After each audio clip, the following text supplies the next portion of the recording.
Yate Osio Halito Istango Bojo from the Indian Nations University. You're watching Haskell News. Hi, I'm Darren Sunnigal with the Haskell News. The Environmental Protection Agency visited Haskell to advise students about government internships. Here's my story.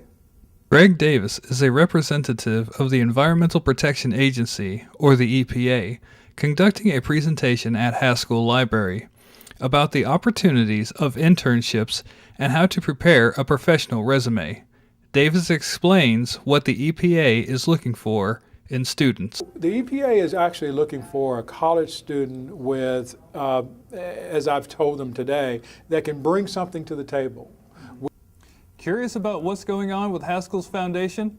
Here's Rusty Anglin with the update. The Haskell Foundation's mission states that they seek, encourage, receive, and manage gifts, grants, and bequests for the benefit of Haskell and New Nations University. Marissa Mendoza, the executive director of the foundation, said the foundation was started by Haskell's president at the time, Gerald Gipp, because since Haskell was the federal institution, employees couldn't solicit money for the school. Mendoza stated that the foundation became the non-federal arm of the institution. The foundation is governed by a board of trustees. Mendoza explained that they are still in the development phase. After being in the office for 14 months, she has seen the creation of the foundation's website, a brochure, and the ability to accept online donations. She states that through many generous donations from various families, they were able to write a check for $3,000 that went to the Benny Smith Emergency Fund. One couple who attends the art market every year donated $500 to the school. Mendoza explained that they just wanted to find a way to give back. In May of 2015, the Seminole tribe donated $100,000 to the football program, which was then suspended a few weeks later. Mendoza said they were notified in October by the Seminole tribe that they wanted their donation returned since the football program was suspended. Mendoza explained that another issue they run into is finding the funds to operate. She said that every nonprofit needs money to operate, so in order to have a personnel and staff, you still need operating money. So in addition to trying to find money for Haskell, they are also trying to find money for themselves. Mendoza wanted students to know that the foundation is still in its development phase right now, but with the facilities master plan in its final phase, they will be able to create a strategic plan to create some goals. Reporting for Haskell News, this is Rusty Anglin. Here's Rachel Whiteside with the story. What are the procedures when a student is caught with alcohol or drugs on campus? Generally, when a student is caught with alcohol on campus, the person who encounters it, who finds them in violation of the code of conduct, will write an incident report. In the incident report, they will put down, if they are intoxicated, they will put down behavior indicators.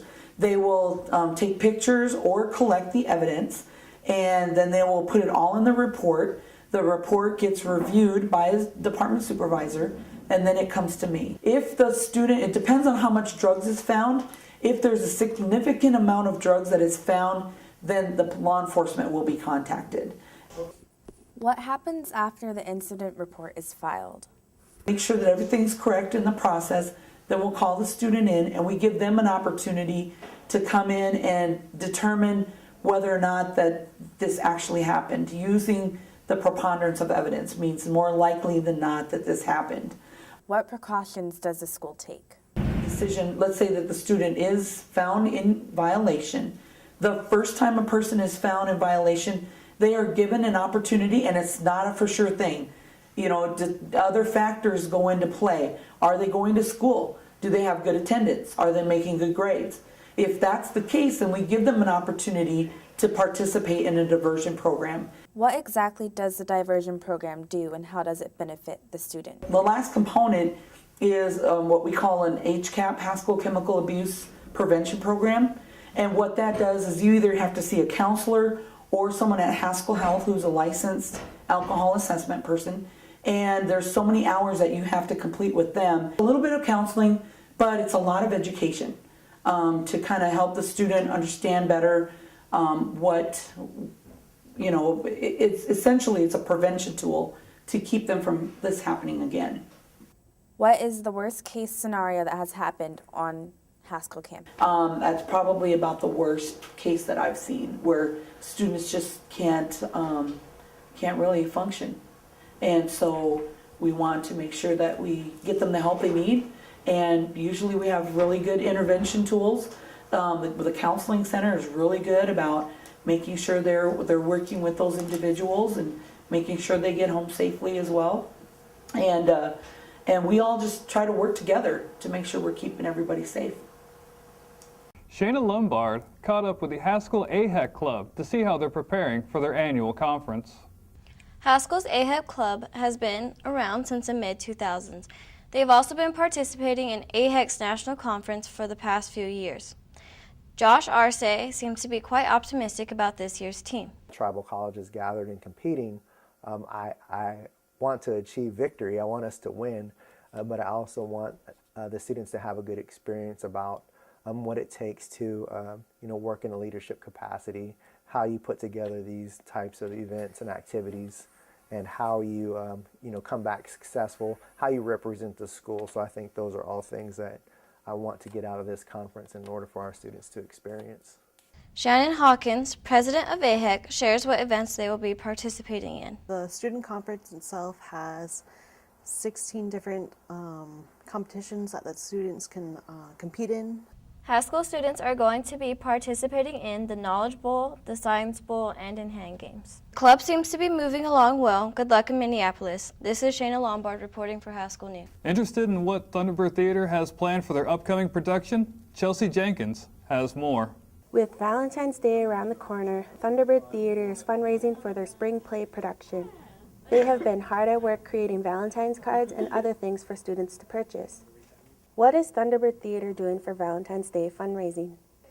So we're going to be making cards and delivering them to people. We'll be selling them outside Curtis, and then we're going to deliver them on the 14th on Valentine's Day.